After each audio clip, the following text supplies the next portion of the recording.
Morning, नमस्कार सभी साथियों को सुप्रभात। मैं एआरपी हृदय कुमार सिंह उपस्थित हूँ आज एक नए वीडियो के साथ। आशा करता हूँ आप सब स्वस्थ एवं सकुशल होंगे। साथियों, आज के इस वीडियो में हम चर्चा करेंगे निपुण हैंड आउट के बारे में, जो भाषा शिक्षण से संबंधित है। आप सबसे अनुरोध है, वीडियो अच्छा लगे तो प्लीज चैनल को सब्सक्राइब अवश्य करें। साथियों, गिर कर उठना, उठ कर चलना, हमने यह ठाना है, हर संभव कोशिश करके विद्यालय निपुण बनाना है। मित्रों, सब में विश्वास जगाना है, सब में विश्वास जगाना है, आगे बढ़ते जाना है, हर संभव कोशिश करके विद्यालय निपुण बनाना है। मित्रों, समय बहुत कम है, तिथि निर्धारित की जा चुकी है।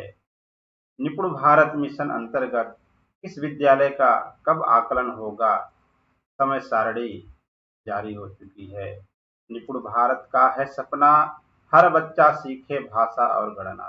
साथियों, इसी स्लोगन के साथ चलिए आज का वीडियो स्टार्ट करते हैं। अब हमको द्रुत गति से काम करना होगा साथियों, क्योंकि हमारे पास समय बहुत कम है। तो ऐसे में हमको अपनी रणनीति स्वयं बनानी होगी।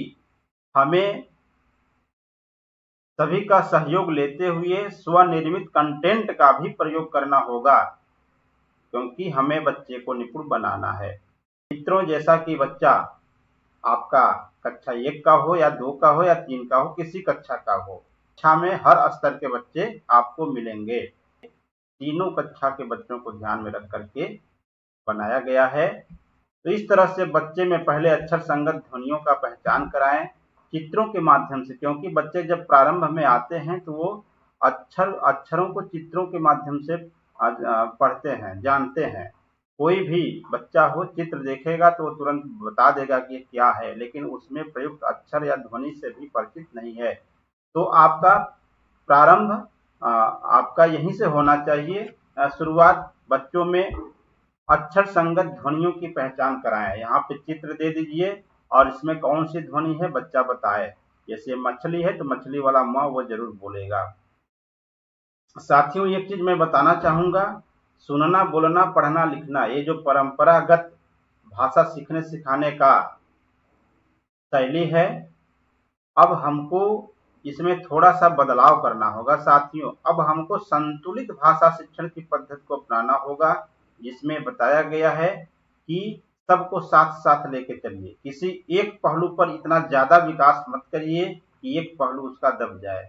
इसलिए सभी पहलुओं पर बराबर हमें ध्यान केंद्रित करना होगा, फोकस करना होगा, और सुनना, बोलना, पढ़ना, लिखना सब साथ साथ लेके चलना होगा। तभी हम समय से अपने बच्चे को निपुण कर पाएंगे, क्योंकि हमारे पास अब समय बहुत कम है।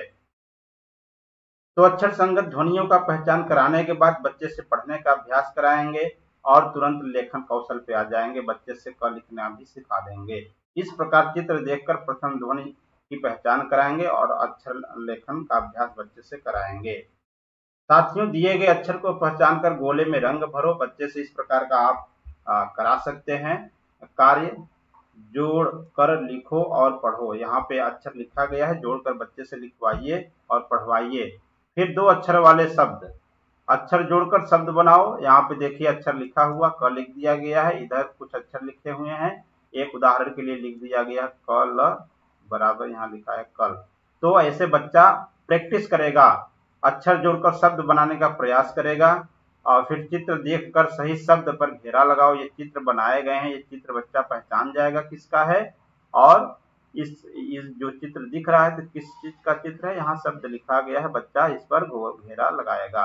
तो इस तरह से ट्रिक अपना करके आप बच्चे में भाषा कौशल का विकास करें। के लिए कोई प्रतिबंध नहीं है। स्वनिर्मित कंटेंट आप जैसे बनाना चाहते हैं बनाइए, लेकिन आप बच्चे को समय से निपुण बनाइए।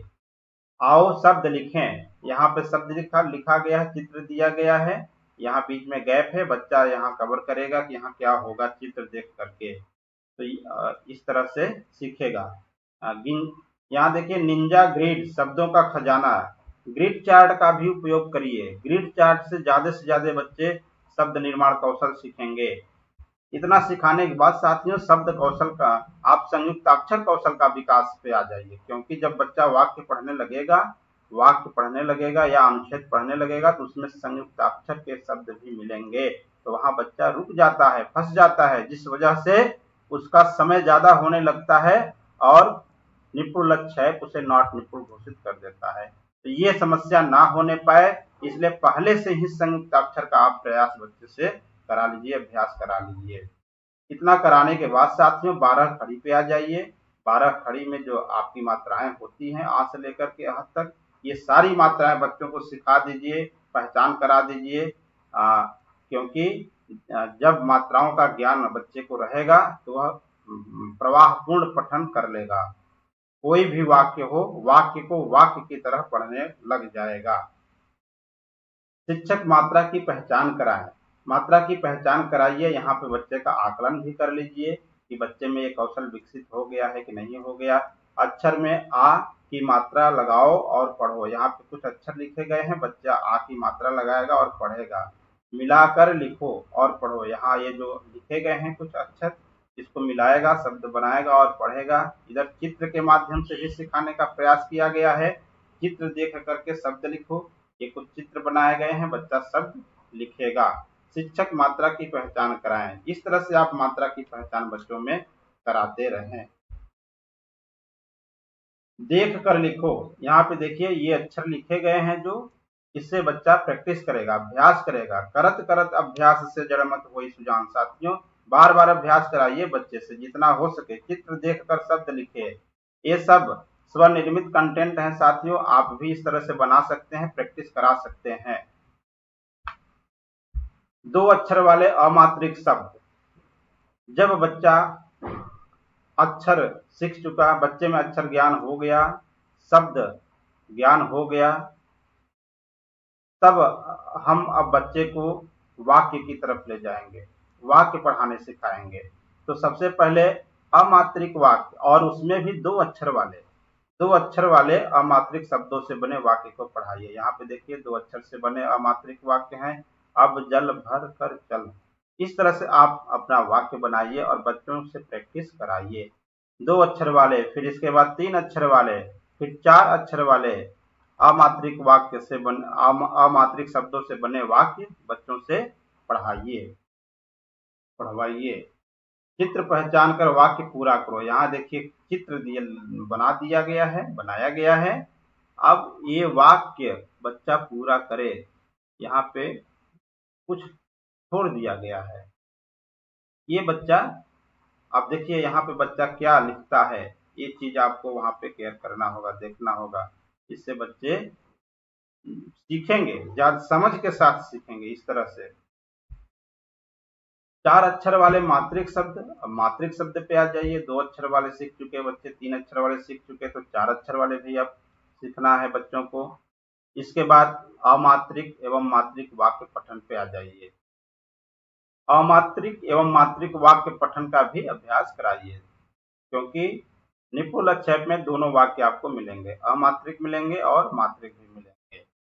जितना ज्यादा से ज्यादा हो प्रैक्टिस कराइए, क्योंकि जितना ही प्रयास बच्चा करेगा उतना ही उसकी रीडिंग स्केल और संप्रेषण अच्छा होगा।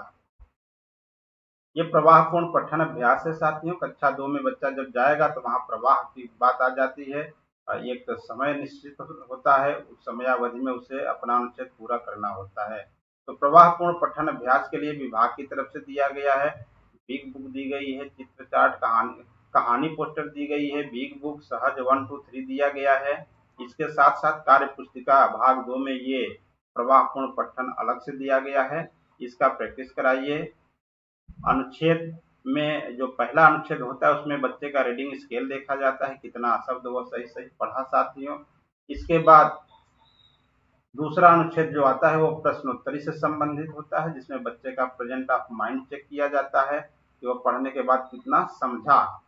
उससे संबंधित कुछ प्रश्न उत्तर दिए जाते हैं नीचे, उस प्रश्न को पढ़ने के बाद बच्चे को उत्तर देना होता है। तो इस प्रकार से ये निपुण हैंड आउट आप इसमें कुछ और जोड़ करके भी अच्छा कर सकते हैं, तैयार कर सकते हैं।